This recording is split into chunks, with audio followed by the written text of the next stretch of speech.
Début 21e siècle, les futurologues annoncent un nouveau péril urbain. Les mégalopoles s'étendent et se densifient, les ressources d'énergie s'épuisent et on ne trouve plus de place pour se garer. Heureusement, face au chaos redouté, la technologie s'impose. Des mini-centrales individuelles autogèrent leurs électrons. Des algorithmes guident les pas des citadins et dans les salles de contrôle, des ordinateurs s'apprêtent à remplacer des employés trop humains. L'urbanisme technologique nous promet des villes hyper rationnelles, 100% durables et parfaitement sûres. Des villes intelligentes.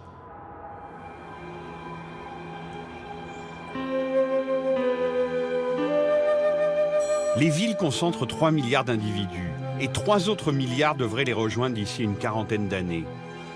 Si les lumières urbaines évoquent un réseau de neurones gigantesques, un défi à sa mesure se profile.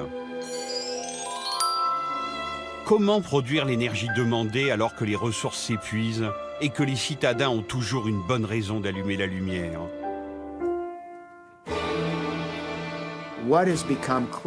Ce que ces 10 dernières années nous ont clairement montré, c'est que la deuxième révolution industrielle touche à sa fin.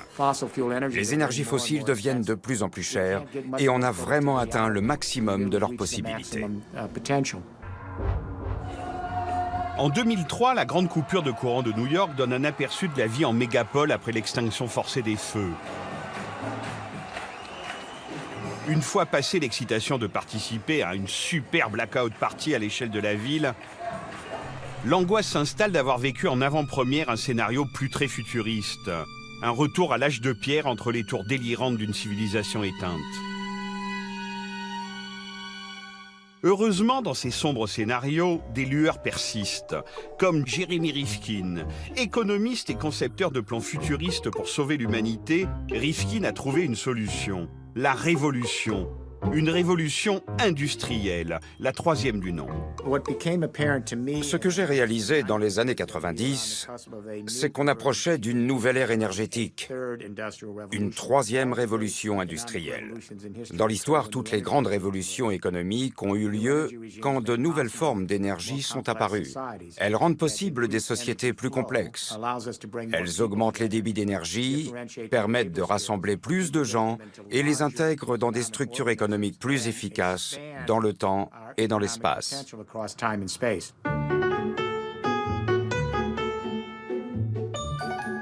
Ainsi, avec l'invention de la machine à vapeur et l'extraction du charbon qui l'alimente, les villes de la première révolution industrielle poussent le long des voies de chemin de fer et les maisons des ouvriers se concentrent autour de leurs usines où ils se rendront à pied.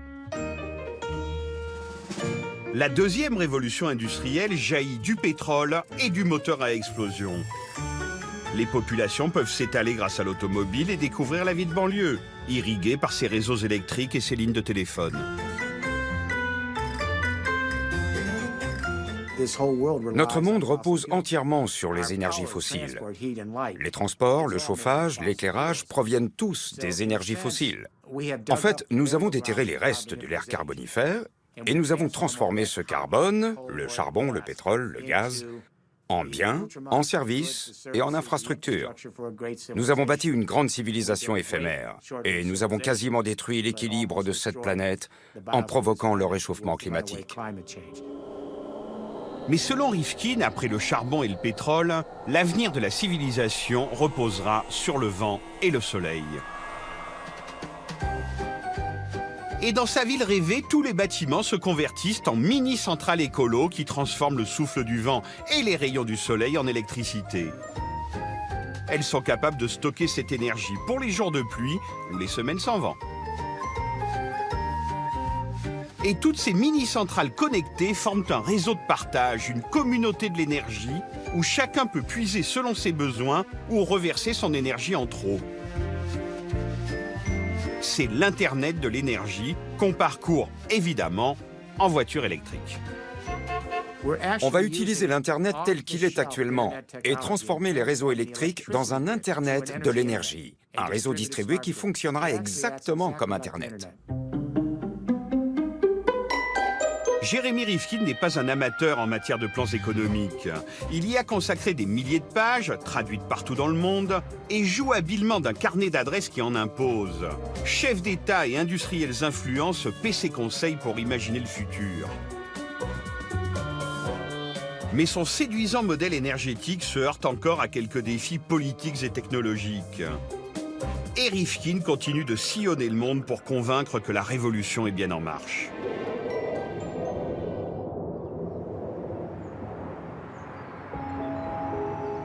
De l'autre côté de l'Atlantique, dans le nord de la France, le paysage minier garde la mémoire d'une source d'énergie épuisée.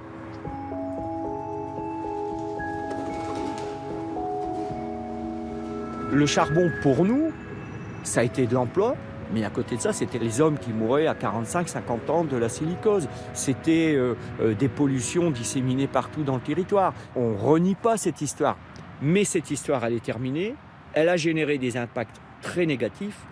Et aujourd'hui, on sait très bien que ce que nous, on a vécu à notre échelle, la planète est en train de le vivre au niveau global. À Los Angeles, après la fermeture des derniers puits de charbon dans les années 80, le maire écologiste, Jean-François Caron, décide de produire l'énergie de la ville à partir d'une source quasiment inépuisable, le soleil. La grande centrale fournit l'énergie d'une trentaine de foyers et même l'église s'est convertie à l'écologie et transforme la lumière céleste en électrons. L'isolation des bâtiments et la construction d'écoquartiers réduisent la facture énergétique de 35%. Car dans une commune appauvrie, l'argument écologique est aussi économique.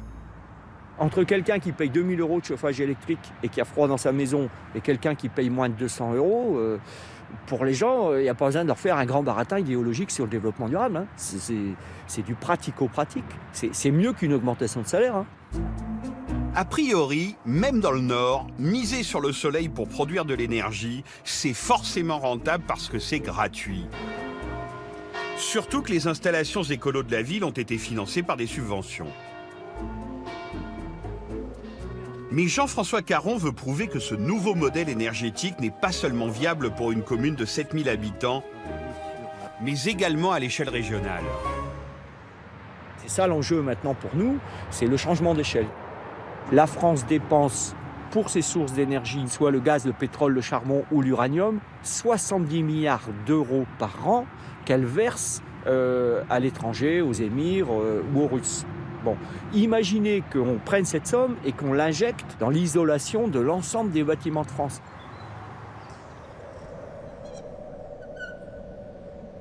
Mais comment convaincre toute une région de se lancer dans la troisième révolution industrielle ? Le père spirituel de la transition énergétique ne vient pas seulement dans le Nord-Pas-de-Calais pour visiter l'église de Los Angeles. Le conseil régional a fait appel à lui pour imaginer la refonte totale du système énergétique de la région. Après un an de travail, Jérémy Rifkin s'apprête à révéler sa feuille de route. Jérémy Rifkin a un rôle qui est un rôle considérable. Il est en quelque sorte un catalyseur. Il existe dans cette région un certain nombre de forces, un certain nombre d'initiatives. Si on veut que tout cela soit fort, il faut que ce soit cohérent. This is it. A master plan for a third industrial revolution build-out in this beautiful region of northern France. Le plan de Rifkin, c'est de faire du Nord-Pas-de-Calais un exemple mondial à grande échelle du nouveau modèle énergétique. Mais son Internet de l'énergie est-il bien réaliste ?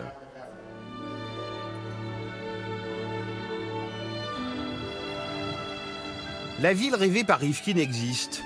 Beau comme un prospectus d'urbaniste, c'est le quartier Wilhelmsburg, à Hambourg, avec sa fameuse voiture électrique.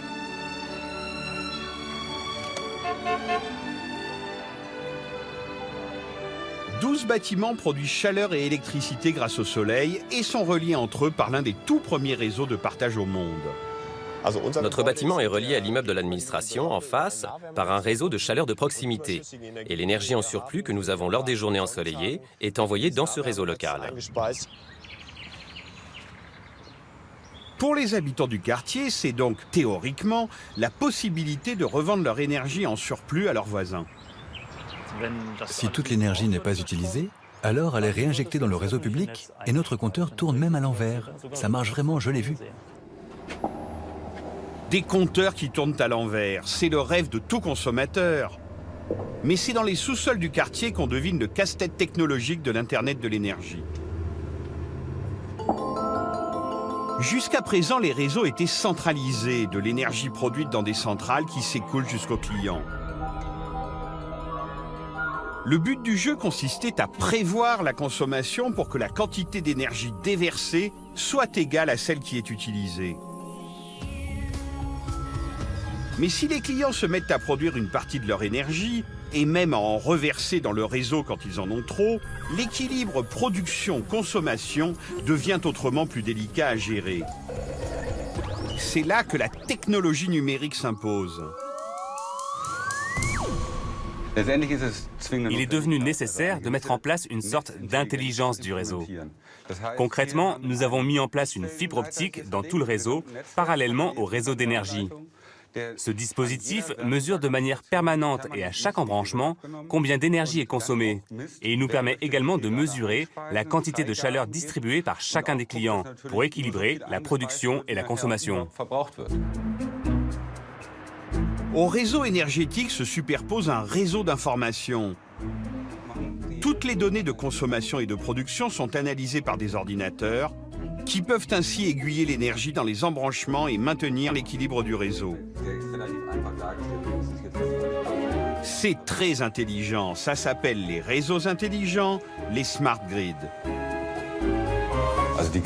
Derrière tout ce système, il y a une intelligence énorme. Mais tous les problèmes technologiques ne sont pourtant pas résolus. Le point noir des énergies vertes, c'est qu'elles ne sont pas forcément disponibles quand on en a besoin.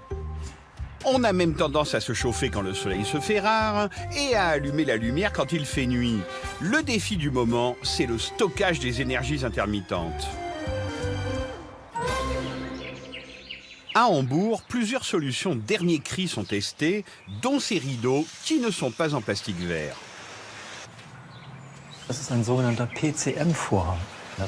Le rideau vert, c'est une nouveauté.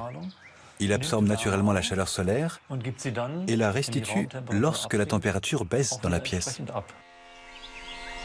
Mais pour le moment, malgré des tentatives astucieuses et très chères, l'essentiel de l'énergie qui n'est pas consommée immédiatement est encore perdu.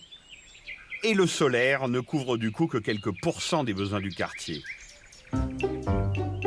Alors, où en est-on actuellement de la mutation énergétique des villes ? D'un côté, des quartiers au top de la technologie sortent de terre. Encore peu rentables, ils sont avant tout des tests grandeur nature, des paris sur l'avenir lancés par de grosses industries de l'énergie. Et de l'autre côté, dans toutes les villes, maisons et bâtiments publics se couvrent peu à peu de capteurs solaires et d'éoliennes pour faire baisser les factures.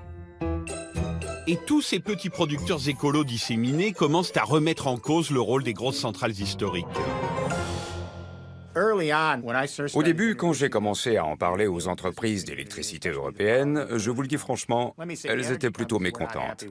La plupart le sont toujours d'ailleurs. Je leur ai dit, mettez-vous bien ça dans la tête, il y a déjà des millions de particuliers qui produisent leur propre électricité verte.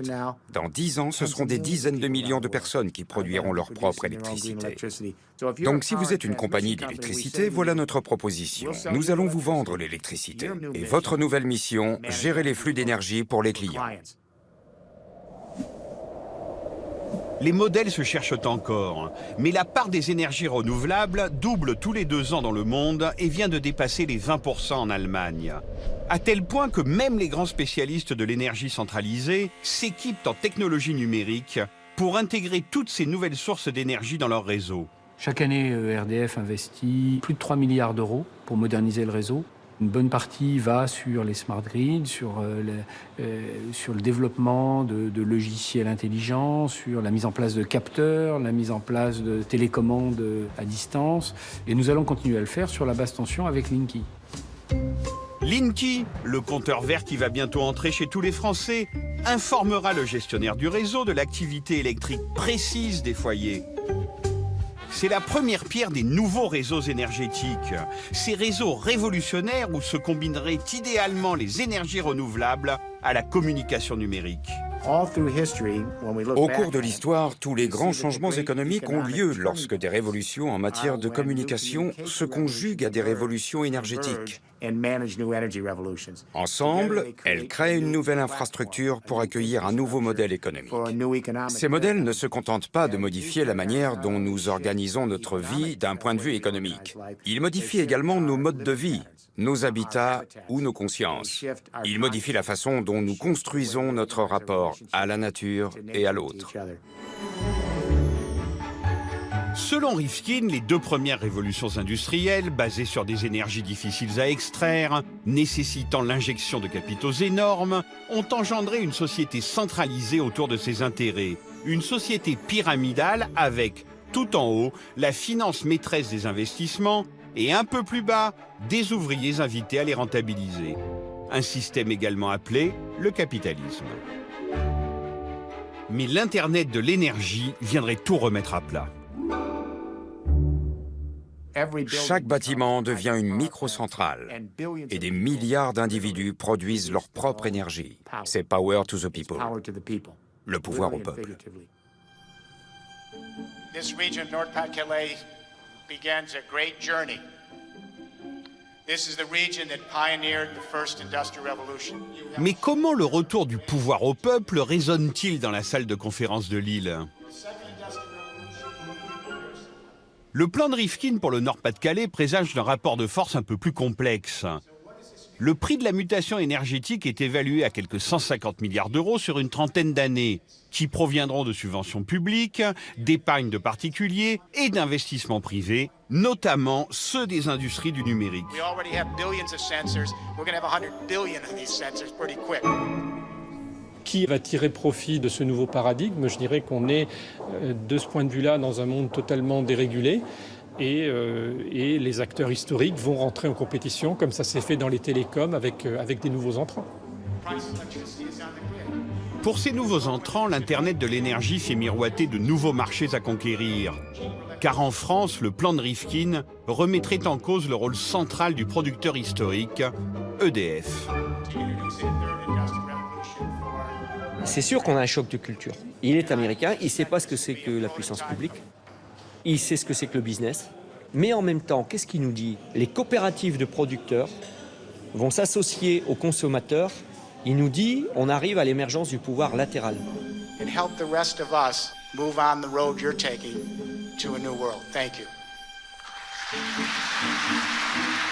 Le Nord-Pas-de-Calais sera-t-il l'emblème d'un nouveau pouvoir latéral incarné par des coopératives de citoyens motivés? Ou le fer de lance de nouvelles superstructures de l'énergie et du numérique? Rendez-vous en 2050. En attendant, en France, le premier quartier à viser l'indépendance énergétique esquisse un futur possible. C'est le quartier Issy-Grid à Issy-les-Moulineaux. Les bâtiments mis en réseau se dressent comme le symbole des villes numériques. Les sièges de Microsoft et de Bouygues, nouveaux prétendants à la gestion de l'Internet de l'énergie.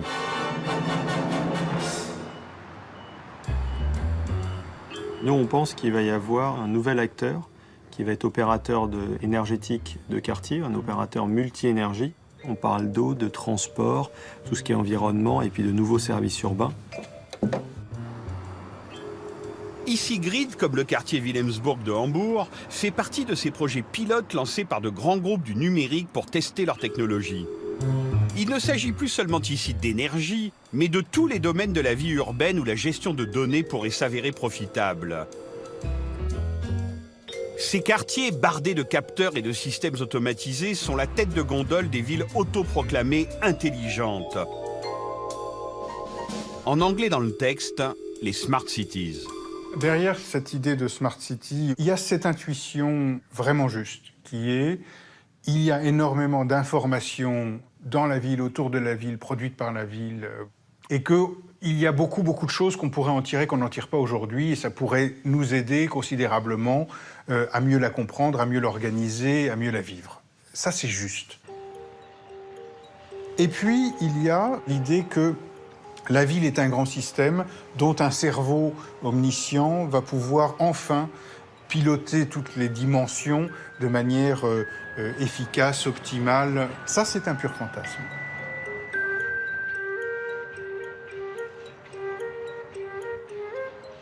Dans toutes les grandes villes du monde, les artères sont saturées et l'espace manque pour créer de nouvelles infrastructures. Dans le transport comme dans l'énergie, la tendance smart des villes, c'est d'utiliser la précision informatique pour optimiser les flux et faire passer de plus en plus de monde dans les mêmes tuyaux. Mais comment piloter les mouvements d'individus comme des électrons dans un réseau ?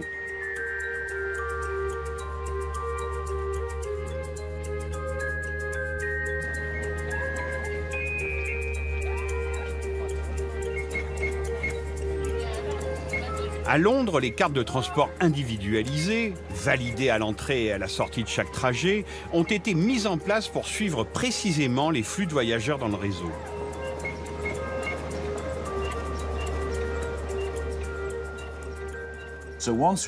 Depuis qu'on a mis en place les cartes de paiement intelligentes, ici à Londres les Oyster Cards, les données enregistrées à chaque fois que les voyageurs payent nous sont disponibles, ce qui nous donne une idée de comment les gens utilisent le système. Donc, d'une certaine façon, l'idée de la ville intelligente, c'est de récupérer tout ce qui est perçu par ces différents capteurs ou ordinateurs et de l'interpréter dans le but d'améliorer le système. Michael Batty conçoit des cartographies dynamiques de la ville pour les institutions urbaines. Grâce aux données de l'Oyster Card, cette animation convertit la multitude de trajets individuels en flux s'écoulant dans des artères et souligne les pics d'affluence de minute en minute sur une semaine. L'heure de pointe du matin, celle de 17h et le petit flash résiduel de 23h qui témoigne des sorties culturelles et festives des Londoniens.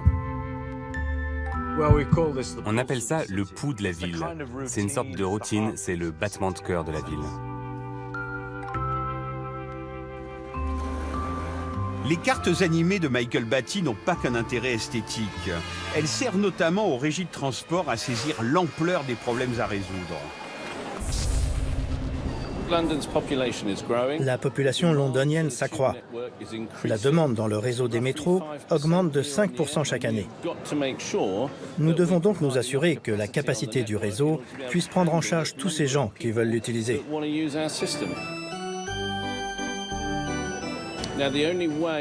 La seule manière de s'en sortir, c'est la technologie numérique.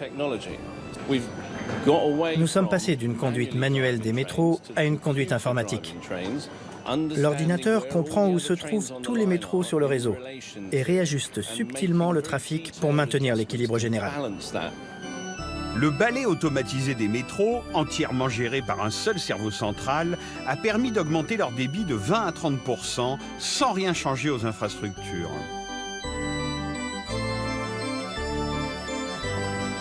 Et lorsqu'adapter l'offre à la demande ne suffit plus, on adapte la demande à l'offre. Aux heures de pointe, pour éviter la saturation totale des métros, l'Underground augmente ses tarifs de 50% en moyenne pour dissuader les voyageurs les moins motivés ou les plus pauvres. Et si les distributeurs sont plus lents qu'à l'habitude, c'est qu'ils ont été informés d'une trop grande affluence sur les quais et retiennent en amont les flux de passagers. En ce moment même, la salle de contrôle surveille le nombre de personnes dans la gare et gère l'ouverture des accès et la signalisation qui mène les passagers jusqu'au quai. Car nous choisissons parfois de réorienter les gens. Si les quais sont trop bondés, on peut les réorienter pour qu'ils mettent plus de temps à y accéder. C'est le type d'ajustement qu'on fait constamment.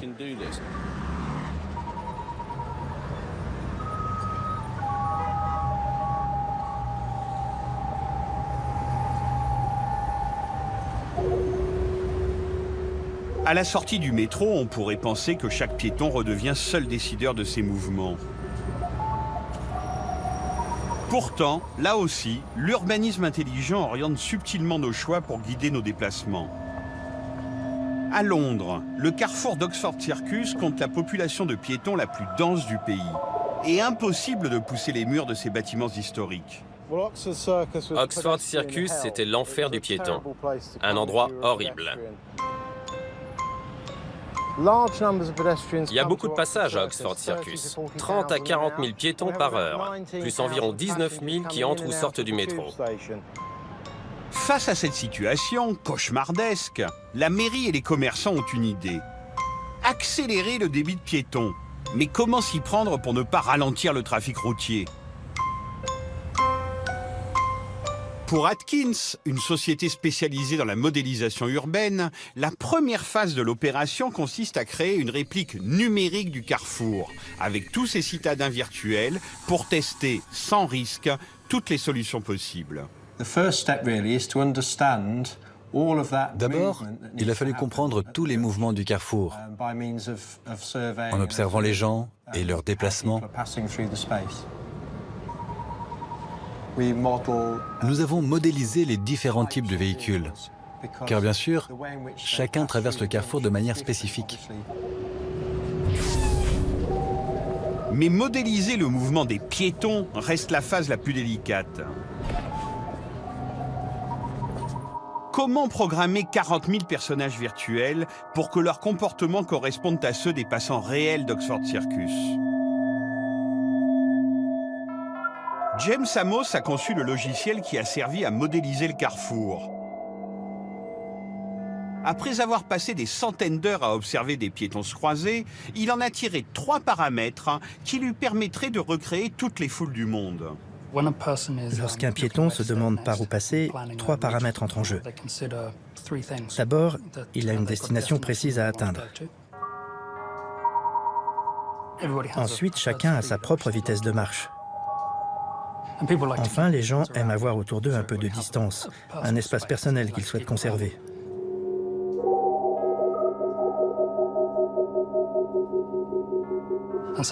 En jouant sur ces 3 facteurs, on peut déterminer la trajectoire des piétons. Reste ensuite à personnaliser les avatars à partir de ces 3 paramètres, pour que la proportion de touristes, de flâneurs et de londoniens pressés corresponde à celle d'Oxford Circus.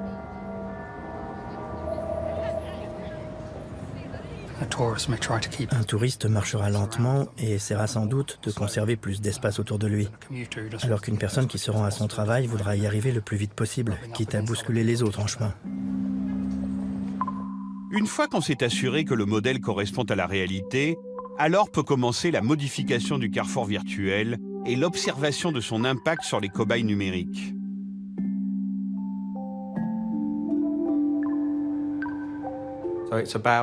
Il s'agit d'apporter de petites modifications pour obtenir le meilleur d'Oxford Circus. Parfois, des modifications minimes en matière de bordure de trottoir ou de positionnement des passages cloutés peuvent faire toute la différence. Ainsi fut déterminée la courbe idéale des trottoirs pour raccourcir la traversée des piétons sans ralentir le virage des bus. Et même les traversées en dehors des clous sont moins rebelles qu'elles n'y paraissent. Elles ont été suggérées par les algorithmes pour désengorger le carrefour. On appelle ça les perchoirs. Ils donnent aux piétons la possibilité de traverser de manière informelle. Si quelqu'un voit un espace dans le flux de voitures et veut traverser la rue, nous pensons qu'il est très important qu'il n'ait pas besoin d'avoir recours au feu, mais simplement d'utiliser l'un de ces perchoirs. Ce qui est bien avec ces perchoirs, c'est que le piéton qui traverse n'est pas là au milieu de la rue à s'inquiéter des voitures qui passent. Mais la grande fierté de la société Atkins, c'est la traversée diagonale. Toutes les 2 minutes, le trafic routier est totalement stoppé et les piétons peuvent désormais traverser d'une traite le carrefour d'un coin à l'autre.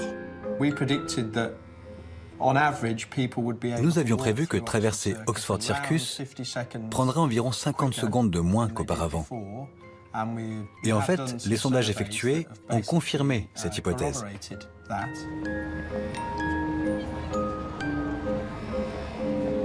Et un compte à rebours incite à ne gâcher aucune des précieuses secondes de transit, car le temps, c'est de l'argent, comme le savent les enseignes qui ont financé ce programme d'accélération des flux. Le projet a été rentabilisé en 6 mois. Cet investissement d'environ 4,5 millions de livres a été remboursé par l'augmentation du trafic dans les commerces du quartier.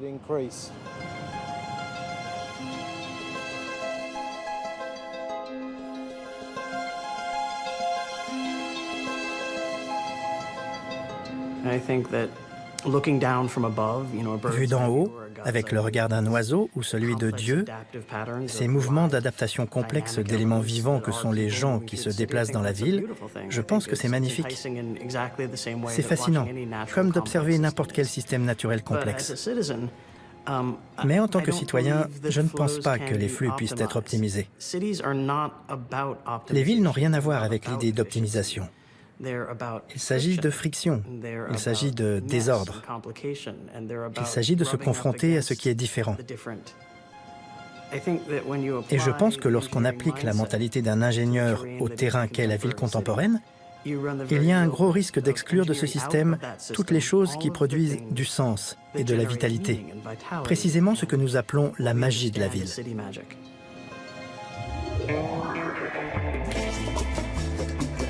La technologie serait-elle en train de tuer la magie de la ville? Capteurs et algorithmes qui régulent nos déplacements annonceraient-ils une ville conçue comme une froide horlogerie, parfaitement huilée? La gestion informatisée de nos déplacements souligne une contradiction du citadin. L'exigence que les systèmes urbains fonctionnent de manière optimale et la réticence à se sentir surveillé dans ses moindres mouvements ou ses états stationnaires.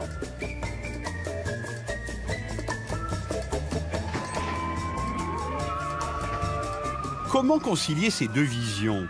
Celle d'une ville observée en surplomb, où les individus sont assimilés à des flux qui doivent s'écouler dans des tuyaux,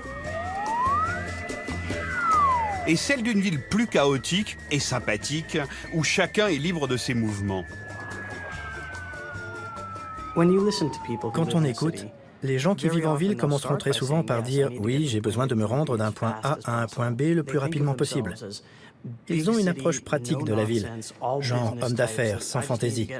Je dois juste aller de là à là le plus rapidement possible et je ne veux rien savoir de plus.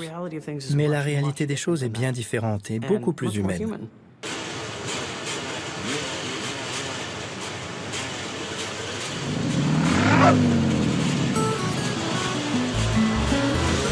Entre l'anarchie totale et la régulation autoritaire, les concepteurs de la ville intelligente explorent une voie alternative. Proposer des services personnalisés aux citadins, tout en modulant discrètement leurs choix. Mais comment comprendre toutes ces stratégies individuelles à l'échelle d'une ville ?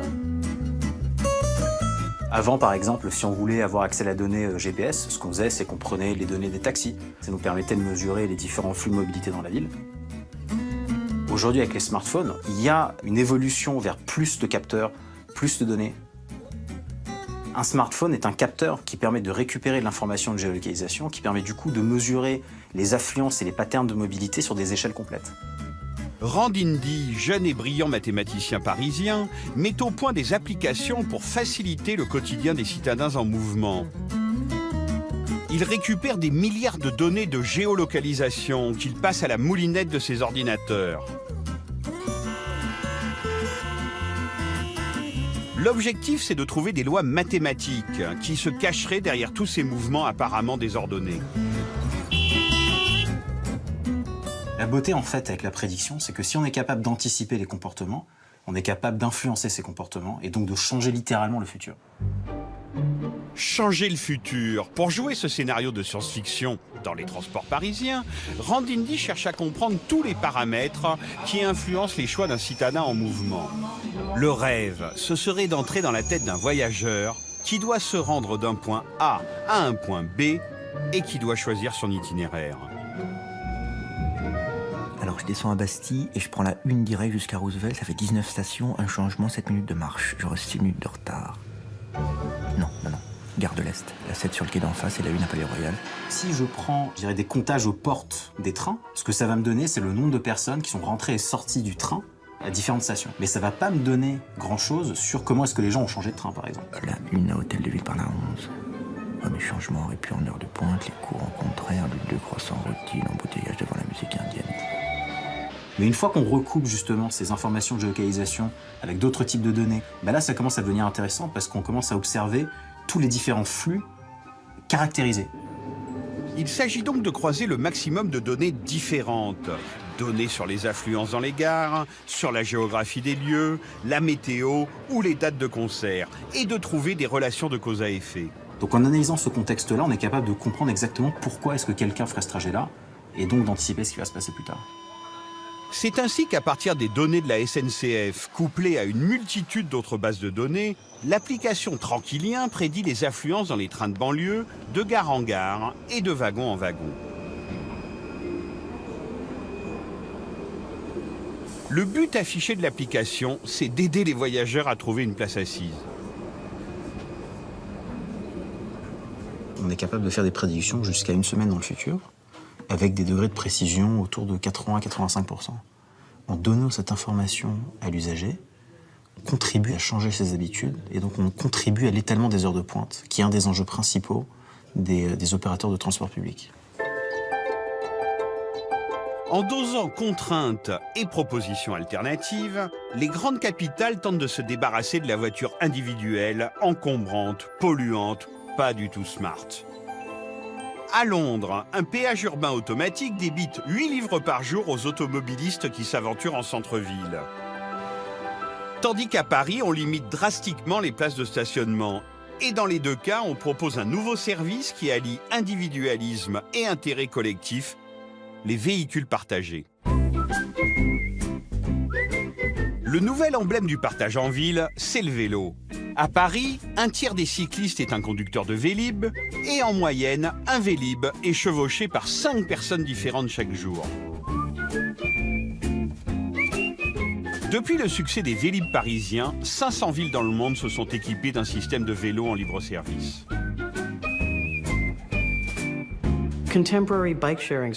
Les vélos en libre-service sont un premier exemple de service d'information en réseau dans le paysage urbain de tous les jours. GPS, RFID, tout est là.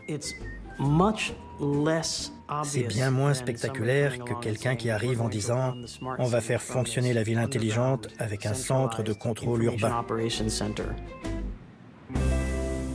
C'est beaucoup plus ancré dans le quotidien.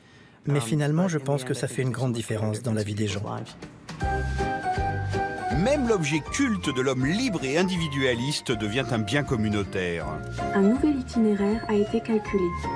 Selon les gestionnaires des voitures en libre-service, un véhicule partagé pourrait remplacer 8 voitures possédées. Tournez à droite, puis continuez tout droit. Pourquoi posséder quand on peut partager ? Telle serait la devise d'une nouvelle génération urbaine qui veut profiter de tous les biens que la ville peut offrir, mais de manière économe, écolo, conviviale. Facilitées par l'Internet et ses communautés numériques, les initiatives se multiplient de partage de biens, de services ou de lieux, comme ces espaces de travail collectif pour travailleurs solitaires n'aimant pas la solitude.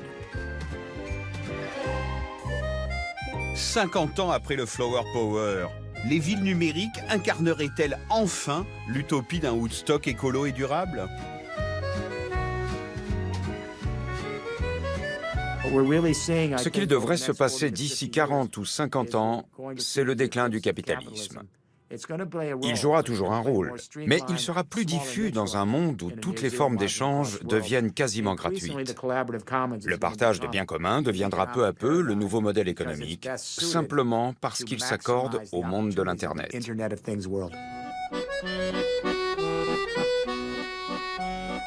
La réalité actuelle des grandes villes nuance les prévisions de Jeremy Rifkin. À Londres ou à Paris, les populations les plus pauvres sont reléguées toujours plus loin des centres historiques, qui se garnissent d'infrastructures connectées et écolo, mais pas vraiment accessibles à tous. Le risque est que cette accessibilité ne soit pas partout. Et là, je vois très fortement le risque d'une nouvelle hiérarchisation de l'espace urbain. Donc ça veut dire qu'il y aura quelqu'un qui sera mieux connecté et quelqu'un qui sera moins connecté. Paola Vigano est une urbaniste alternative, consultée dans le projet de création d'une grande métropole parisienne, le Grand Paris. Selon elle, le concept de villes intelligentes accentuerait le clivage entre des centres hyper connectés et leurs périphéries. Des périphéries où se développe une forme d'urbanité plus étalée, plus diffuse. Quand on dit que plus que la moitié de la population mondiale habite dans les villes, c'est pas qu'ils vivent dans la ville au sens traditionnel. Plus que la moitié de la population mondiale vit dans des conditions d'une urbanité diffuse. Donc c'est ça l'urbanité. Donc il faut absolument imaginer des projets, des stratégies pour ce type de ville. Le projet que Paola Vigano défend pour le Grand Paris remet en cause la convergence de tous les réseaux vers le centre historique. Il valorise, au-delà du centre, des lieux moins officiels, des lieux que se sont appropriés d'elles-mêmes différentes populations. On les appelait des lieux significatifs. Ce sont des lieux le long de l'eau, ce sont des lieux sportifs, les marchés ethniques. C'est tout ça. Et peut-être la première stratégie, c'est tout simplement de faire émerger ces lieux et renforcer les connexions, les possibilités d'échange entre ces points. Et donc le Grand Paris pourrait être imaginé au-delà du centre de Paris, comme un territoire qui est riche en termes de lieux significatifs pour ces différentes populations.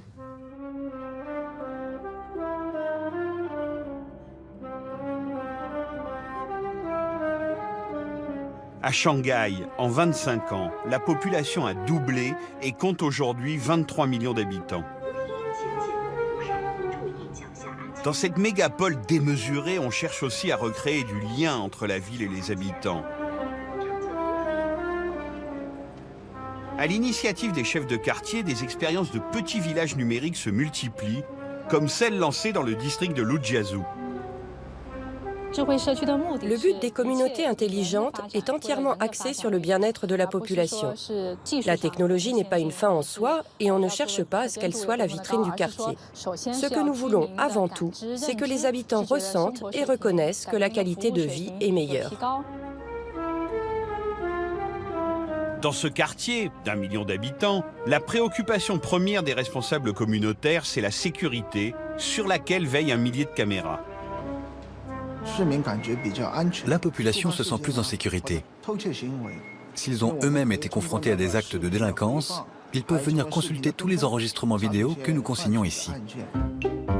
Comme exemple de la coopération entre les habitants et les autorités, M. Gao nous montre l'arrestation d'un voleur de bicyclette, rendu possible par le travail commun des caméras, des policiers et des habitants. Mais la salle de vidéosurveillance n'est pas l'outil le plus sophistiqué. Dans ce quartier à la lisière des gratte-ciel, la technologie se fait discrète, mais c'est toute la vie communautaire qui est numérisée.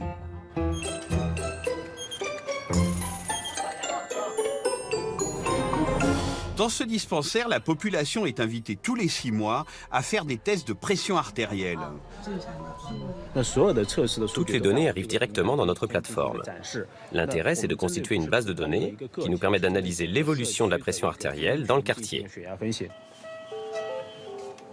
La centralisation des données sur la santé des habitants permet de mesurer l'impact des programmes de santé publique, mais également un traitement personnalisé. Si les relevés d'un habitant sont anormaux, le patient est mis en relation avec son médecin depuis chez lui, un système qui évite de surcharger les urgences. Les habitants de Lujiazhou peuvent également prendre des cours ou faire leurs courses via leur poste de télévision.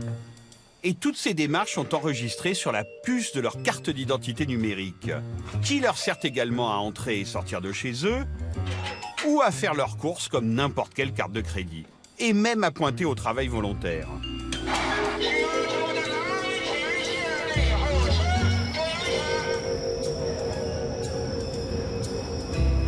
Ainsi, lorsque les bénévoles pointent dans le métro de Shanghai, avant leur travail officiel, les heures qu'ils consacrent à la collectivité sont comptabilisées.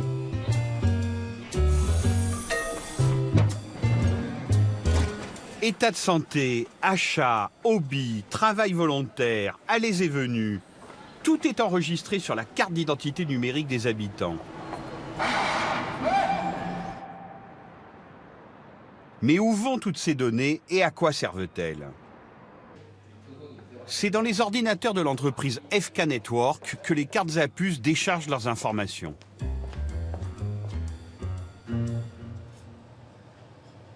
Nous classons les personnes en fonction de certains paramètres. Par exemple, les personnes du groupe A sont les personnes de plus de 65 ans qui vivent seules. Si une personne du groupe A n'est pas sortie de chez elle depuis 2 jours, le logiciel le remarque. Une alerte est donnée et transférée directement à l'association de quartier qui pourra lui rendre visite pour voir si tout va bien. Le centre de contrôle de M. Dong veille également sur d'autres catégories d'habitants, comme, par exemple, les anciens dealers ou toxicomanes. Si nous nous rendons compte qu'une personne de ce groupe fait plus d'allées et venues qu'auparavant ou qu'il a beaucoup de visites, l'association de voisinage ira également voir si tout va bien. Peut-être qu'on réalisera qu'il a replongé ou qu'il fait du trafic. Nous ne faisons que rapporter des situations anormales à l'association pour qu'elle fasse ensuite des analyses plus poussées.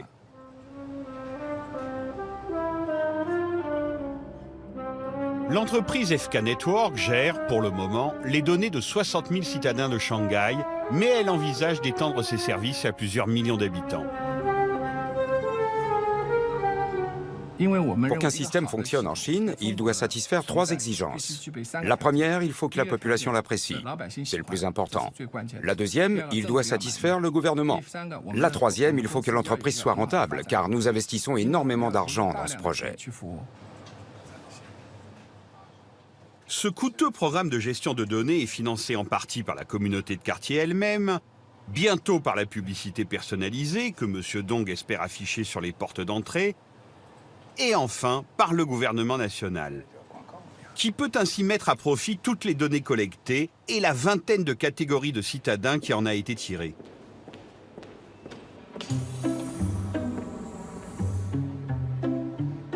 À Shanghai, on affiche la volonté du bien-être des citoyens grâce à un contrôle central.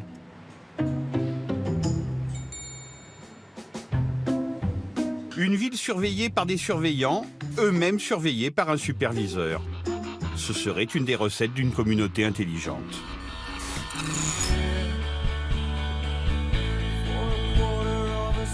À Londres, les salles de vidéosurveillance, qui n'ont rien à envier à celles de Shanghai, ont l'obligation de rendre accessibles leurs données aux citoyens filmés. L'occasion pour le groupe Get Out Close de se faire un clip à l'œil en posant sur les caméras de la ville. William Gibson a dit « Les rues trouvent leur propre façon d'utiliser la technologie. C'est d'autant plus vrai avec les technologies de l'information. Chacun les réadapte à sa manière. Elles sont parfois même utilisées à l'encontre de l'intention de leur concepteur. Ça fait d'ailleurs partie des réponses les plus intéressantes. » La révolte serait-elle en train de gronder contre l'accumulation colossale de données personnelles par les systèmes urbains? Concrètement, les déplacements dans la ville, la consommation énergétique précise des foyers, les communications entre individus sont enregistrées par chacune des régies urbaines dans le but de les faire fonctionner de manière optimale. Mais pour qui possède et sait lire ces données, des utilisations plus discutables se profilent, du marketing personnalisé à la surveillance systématique. La collecte de données sur les individus, elle est à la fois une chance absolument extraordinaire et évidemment un danger absolument extraordinaire aussi. Donc est-ce que ces données-là, qui sont si utiles aux entreprises ou aux acteurs publics, pourraient à moi aussi m'être utiles de la même manière, en termes de connaissances, en termes de capacité de décision, en termes de capacité d'action?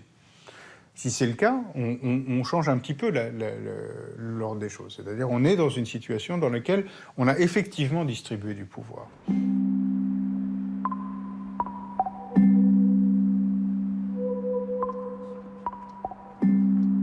La ville numérique amplifie un conflit ancestral. D'un côté, l'idée que la planification de la ville doit rester la chasse gardée d'une élite, les autres devant se contenter de l'utiliser, de la bâtir ou de l'entretenir. Et de l'autre, l'espoir que la ville reflète la volonté de tous ceux qui l'habitent. Un pouvoir plus partagé.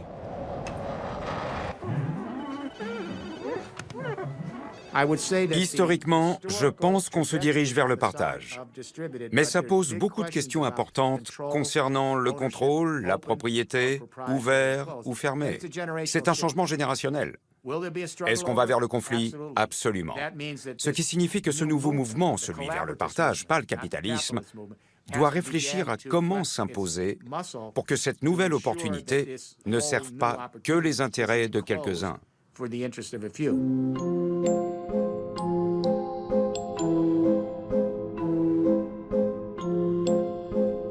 Les données enregistrées par tous les capteurs urbains sont comme les empreintes numériques de nos vies. Croisées et analysées, elles permettent de mieux comprendre le système très complexe qu'est la ville.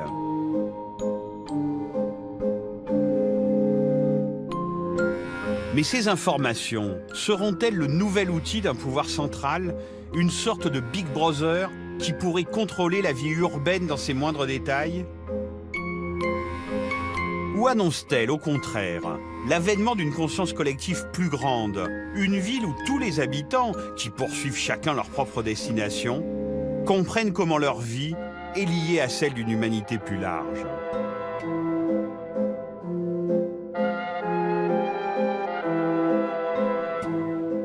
La perspective Big Brother reste toujours une perspective menaçante, mais une perspective. Et c'est par le désordre qu'on combattra cet ordre. Il se trouve que ça tombe bien, le monde numérique est extraordinairement facteur de désordre. Cette perspective-là, elle est compliquée, elle est fatigante, mais elle est marrante en même temps. La technologie affecte les quartiers différemment que les villes considérées comme des abstractions. Elle s'infiltre dans les quartiers plus ou moins profondément. Les gens en font différents usages.